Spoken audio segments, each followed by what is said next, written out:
여러분 안녕하세요. 오늘 제가 여러분들과 함께 읽으려고 하는 책은 힐튼 호텔 옆 쪽방촌 이야기, 쪽방촌 이야기거든요. 쪽방촌 아세요?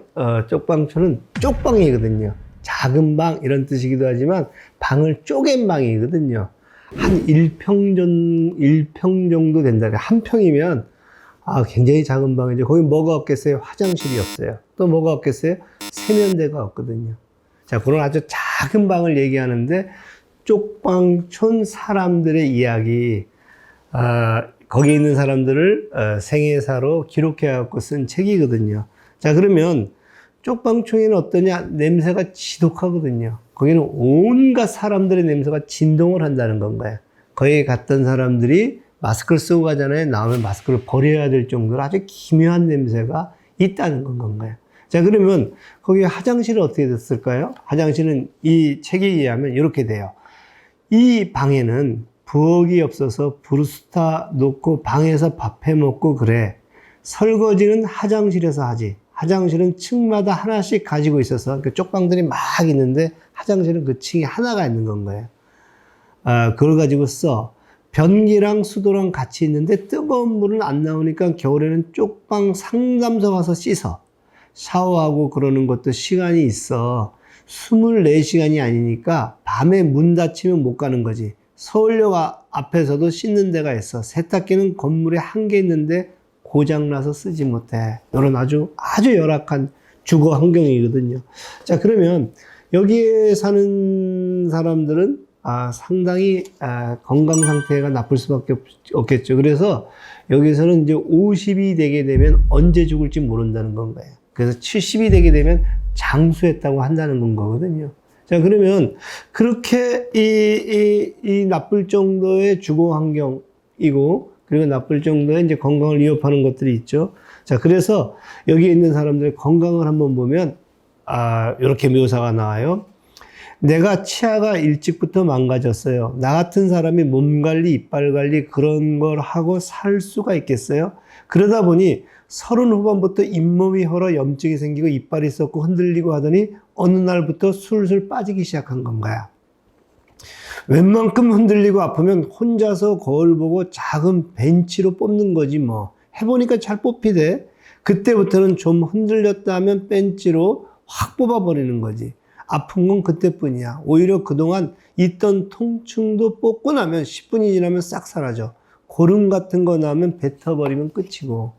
이렇게 이제 이빨을 뽑아버린다는 얘기거든요.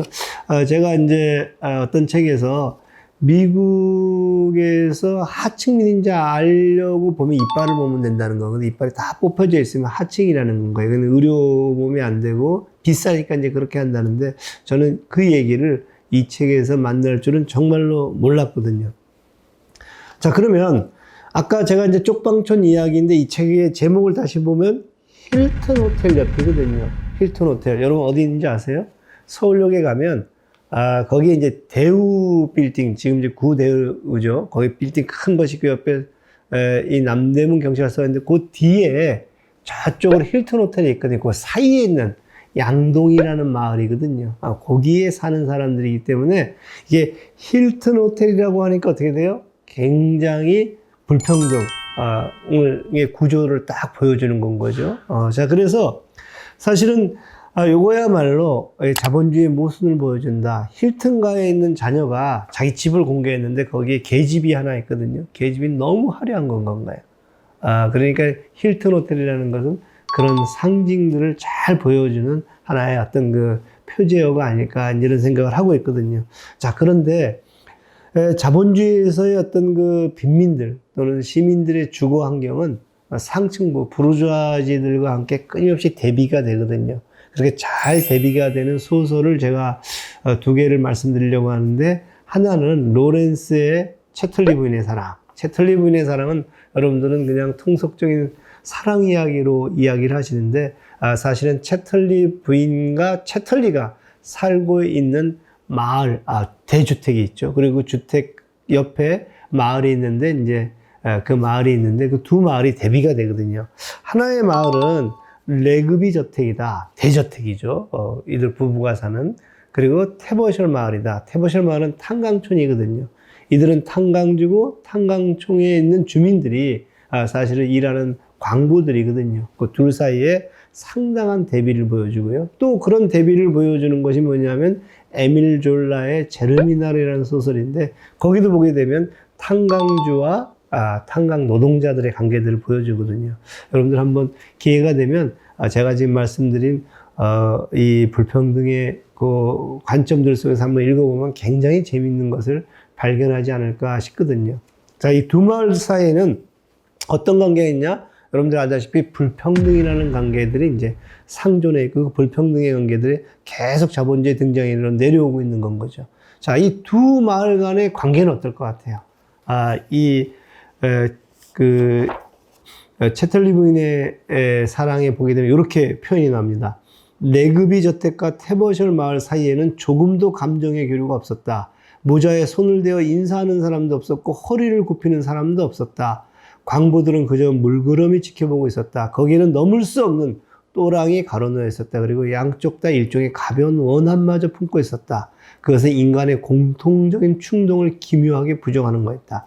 둘 사이에서는 어떤 감정적인 교류도 존재하지 않는다는 건 거거든요. 둘 사이에서는 삶의 환경도 너무 다르거든요. 그래서 이제 제르미날에 보게 되면 이 탄광의 집과 대저택의 집 내용들, 찬장이라든가 먹는 거라든가 표정을 비교하는데 상당히 극단적인 어떤 그 대조를 보여주고 있거든요. 자, 그래서 이 둘 관계는 이런 어떤 그 냉소가 있는데, 왜 이런 냉소가 있을까? 본질적으로 둘 간의 관계는 착취 관계거든요. 탄광에서 일하는 노동자들의 노동력이라든가 그들의 노고를 착취하고 있다, 이제 이렇게 보는 건 거죠. 자, 그래서 이 문제를 어떻게 해결할 것이냐? 하나의 방법은 자선이거든요. 있는 사람이 없는 사람에게 자선을 베푸는 거죠. 실질적으로 제르미날에 보게 되면은 거기에 이제 이 탄광주가 자기 딸 세실이라는 자기 외동딸한테 자선을 가르칩니다. 야, 우리는 선한 사람들이야. 우리는 도덕적인 사람들이야. 저들을 자선을 베풀어야 돼. 문제는 뭐냐면 자선을 베풀러 갔는데 그 딸은, 외동딸은 이 진폐증을 앓고 있는 노인한테 죽임을 당하거든요. 어쩌면 그 자선이 위선적이다 하는 것을 표현해주고 있는지도 모르는 거죠. 두 번째는 탄광주가 아니라 그 테버셜 마을의 주민들, 이 노동자들에 의한 파업이 있거든요. 제르미날에 그 파업에 대한 생생한 얘기가 나오거든요. 자, 이 두 가지 해결책들이 있는데, 우리는 어떤 해결책들이 과연 여러분들은 생각하고 있는 겁니까? 이런 질문인 건 거거든요. 자, 이 책에서는 하나의 희망을 보여주거든요. 첫 번째 희망은 뭐냐면, 양동 주민들이 그 재개발, 재건축에 대한 계획이 발표되자마자 그들은 주민 조직들을 만들거든요. 그래서 이 조직들에서는 뭘 하기 시작하냐면은 공영 장례를 함께 지낼 수 있게 이제 되고요. 그리고 이들은 토론을 시작하면서 상당 부분들 주민들 스스로 이 문제들을 이제 해결하려고 한다 하는 건 거고요. 저는 또 다른 희망을 하나 보는데, 이 책을 기록한 것은 누굴까?